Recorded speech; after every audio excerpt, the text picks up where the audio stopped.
السلام عليكم ورحمة الله وبركاته. جه موعدنا مع الفيديو المنتظر، الكبات أو البولات أو طواجن السعادة. زي ما انتوا شايفين، طريقة جميلة جدا وبسيطة وسهلة. تعالوا معايا بسرعة على المطبخ نشوف عملنا ايه مع بعض.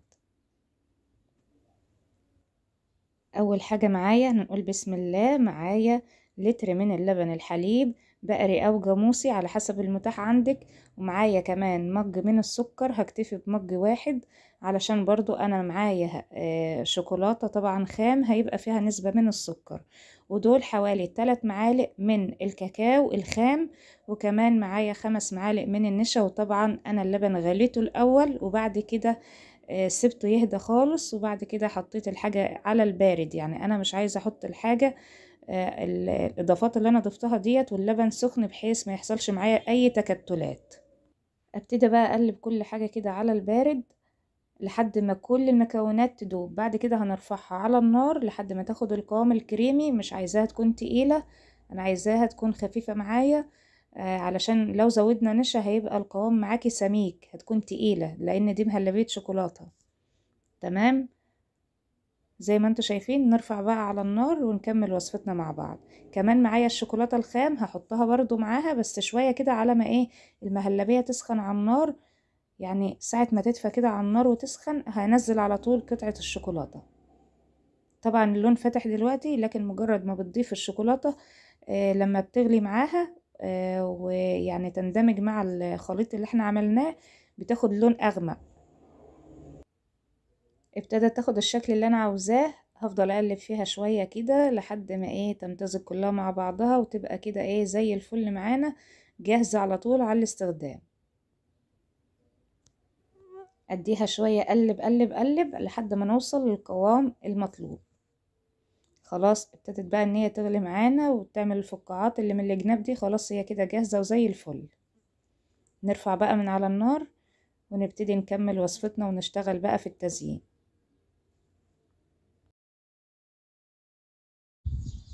جهزت البولات معايا وزي ما انتوا شايفين نبتدي بقى ايه ان احنا كده نجهزها ونعبيها.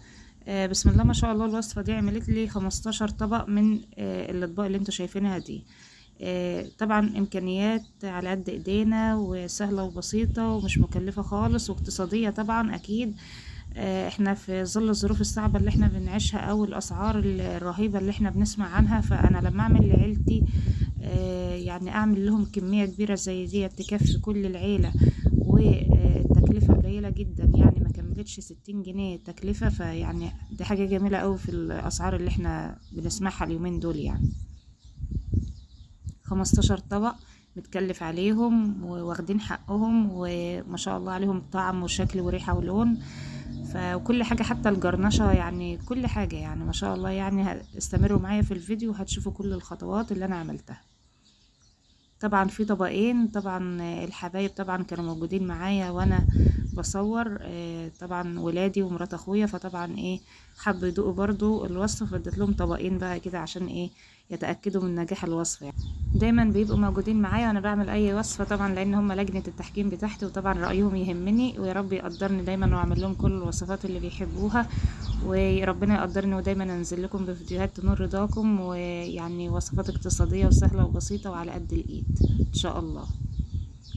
طبعا كل طبقة من دول يعني بحط كده بسكوت ومهلبية. يعني كل طبق خد 3 طبقات من البسكوت والمهلبية، يعني 3 طبقات مهلبية و3 طبقات بسكوت زي ما انتوا شايفين بالشكل ده. طيب نيجي عند التكلفة. التكلفة قد ايه يا أميرة؟ بالظبط يا جماعة، أنا جبت كيلو لبن ب12 جنيه، علبة بسكوت أولكر علبة ونص عاملين 30 جنيه، لأن العلبة سعرها 20 جنيه في سعر الجملة، وطبعا أنا جايبة علبة ونص بإيه ب30 جنيه، يبقى احنا معانا كده 42 جنيه.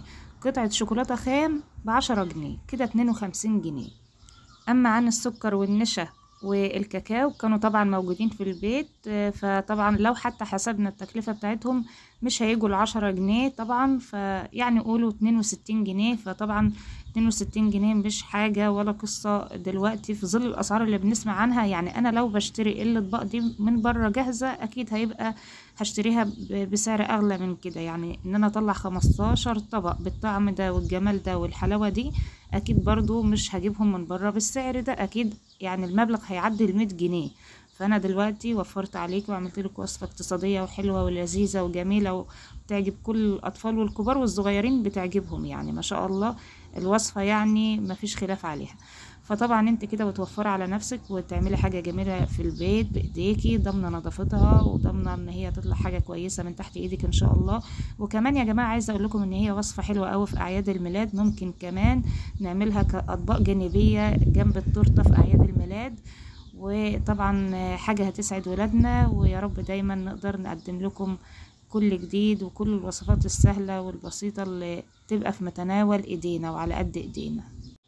ببتدي بقى دلوقتي ان انا ايه يعني الوش كده بتاع الطبق من فوق ان بظبطه كده بالمعلقه، علشان خاطر هدخل دلوقتي على مرحله التزيين يعني الفينش النهائي. دلوقتي اسوي كل الاطباق بالشكل ده كده علشان نعمل احلى جرنشه مع بعض الاطباق برضو بطريقه سهله وبسيطه. وطبعا الجرنشه دي يا جماعه ده يعني بيبقى فن وابداع منك بقى، على حسب ذوقك وعلى حسب يعني فنك انت تقدري تزيني ازاي. طبعا اي طبق محتاج ان انا ازود له طبعا علشان اغطي السطح كله من فوق، فطبعا ايه بزود له برضو عشان يبقى كل الاطباق كده واخده كفايتها ويعني تطلع باحسن شكل معايا. نصلي كده على رسول الله، اللهم صل وسلم وبارك على نبينا محمد. الفترة اللي جاية ان شاء الله حاول ان انا اصور لكم كتير وانزل لكم في فيديوهات ان شاء الله تنور رضاكم، وطبعا محتاجة تشجيعكم اكيد، وطبعا ما تنسوش اللايكات والكومنتات المحفزة اللي بتخليني دايما استمر معاكم واقدم لكم يعني كل جديد، ويكون عندي طاقة ايجابية ان انا اصور وان انا اقف واصور الوصفات اللي بعملها. خلاص انا كده يعني ظبطت كل الاطباق، هبتدي بقى ان انا ايه افنش الاطباق ديت واحط لها كده ايه الجرنشه بتاعتها. جينا بقى اللحظه اللي دايما بحبها في اي وصفه بعملها، لحظه التزيين يعني.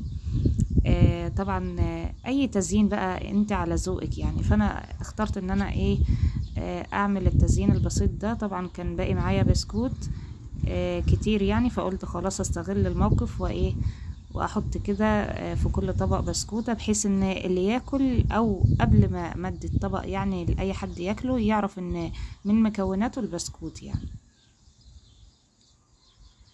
بعد كده طبعا عندي بسكوت مطحون برضو مجروش، مش مطحون ناعم لا مجروش، حبيت ان انا برضو اعمل بيه اشكال على وش الطبق.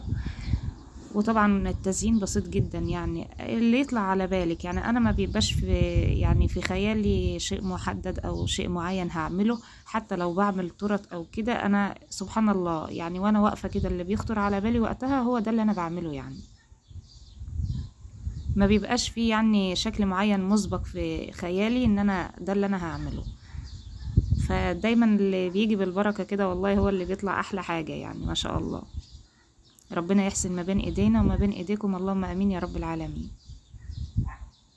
انا متعوده اي حاجه بعملها لاولادي بيبقوا فرحانين بيها كاني جايبه لهم حته من السماء والله يعني، دايما هم جابرين خاطري ويعني وفاتحين نفسي ان انا والله اعمل لهم كل حاجه يعني، ربنا يقدرني واعمل لهم كل اللي نفسهم فيه. بوريكم شكل الطبق يعني التزيين.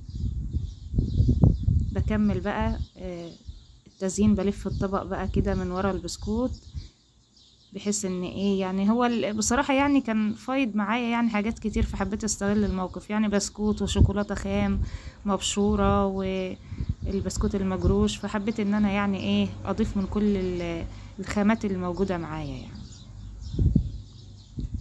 خير ربنا كتير الحمد لله، ربنا يا رب يديمها نعمة علينا ويزود رزقنا يا رب ويصلح حالنا جميعا، اللهم امين يا رب العالمين. يا رب تكون وصفة النهاردة عجبتكم وتكون سهلة وبسيطة وخفيفة على قلوبكم، وان شاء الله تجربوها، ويعني مش كلام وبس فعلا الطعم جميل، وان شاء الله تدعوا لي دعوة حلوة من قلبكم بقى لما تعملوها وتنجح معاكم بإذن الله، بس تمشوا طبعا على الخطوات وعلى المقادير اللي انا قلتها لكم.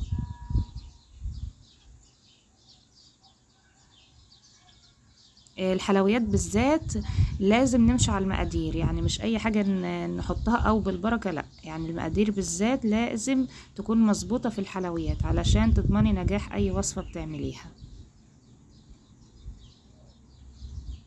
وده الشكل النهائي زي ما انتوا شايفين، حاجة كده والله يعني تفتح النفس. وطبعا احنا متفقين ان العين بتاكل قبل البق، ودي حاجة كلنا ما نختلفش عليها. فطبعا اي وصفة تعمليها وتدي لها شكل حلو زي ده، بسم الله ما شاء الله، بتبقى حتى انت بتبقى راسك مرفوعة، ويعني بتلاقي الفرحة في عينين كل اللي حواليك. زي ما قلت لكم كمان تنفع اطباق جانبيه في اعياد الميلاد جنب التورته وجنب الجاتوه والحاجات اللي احنا بنبقى عاملينها حلوه لاولادنا في اعياد الميلاد. كمان ده طبق كمان ينفع في اعياد الميلاد. خدها فكره مني وادعي لي بقى دعوه حلوه من قلبك. ان شاء الله ربنا يصلح حالكم جميعا ويبارك لكم في اولادكم وتشوفوهم احسن حاجه في الدنيا. اشوفكم على خير فيديو جديد، والسلام عليكم ورحمه الله وبركاته، في امان الله.